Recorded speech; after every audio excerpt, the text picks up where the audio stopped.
Hey everyone, hope you're well. It's Jamie here from The Swing Plate. In this video, I'm going to talk to you about how to set up the swing plate to work on what you'd probably deem as like swing plane on the backswing, or the correct movement of the club in the takeaway.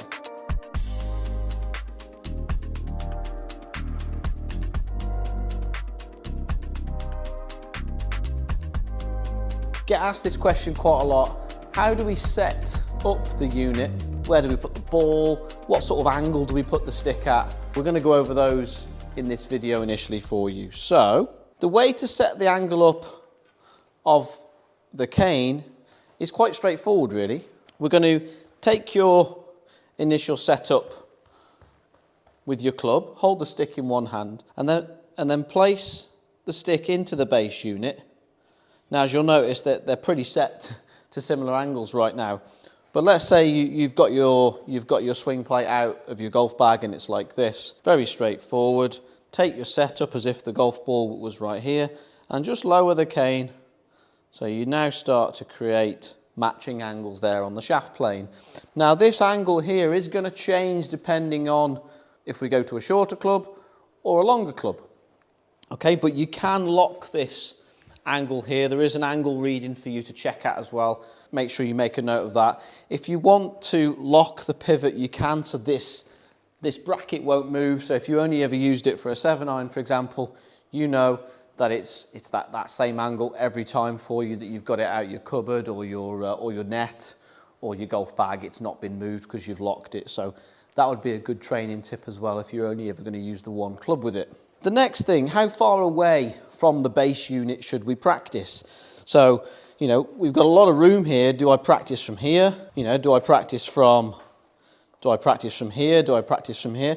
Well, the answer to that question is it is going to depend a little bit upon your training method at the time, which is specific to you. But the most effective distance from the base unit generally is the length of that alignment stick that is on the ground. That's just over the length of a golf club away from the base unit.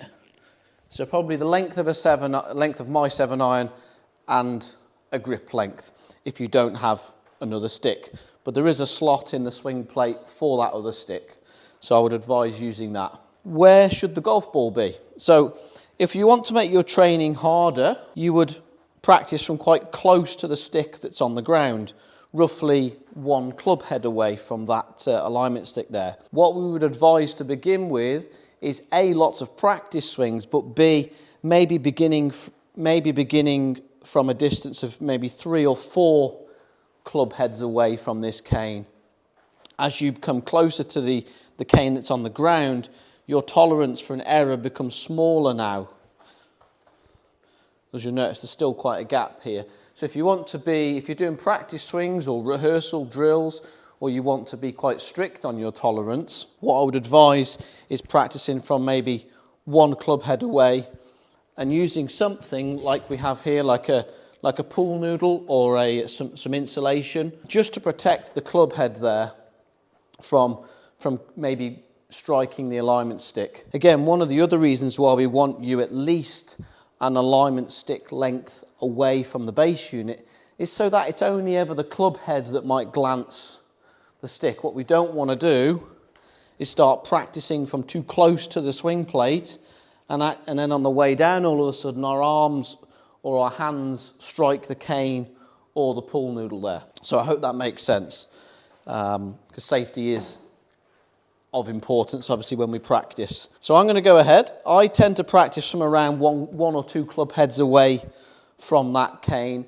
Again, my tendency with my game is to get the club a little bit behind me on my takeaway, so we'd get the club staying too low for too long. That then causes a few issues in my backswing. So practicing from far away wouldn't be effective for me. I need to be closer to the cane there. So let's have a go on the golf ball. Nice setup, feel the rehearsal there, the club moving into that area there, perfect. Okay, so I hope that helps. Any questions, please fire them over. But I hope I've covered the basic initial setup for how to train the correct movement of the golf club in the takeaway. Happy practicing.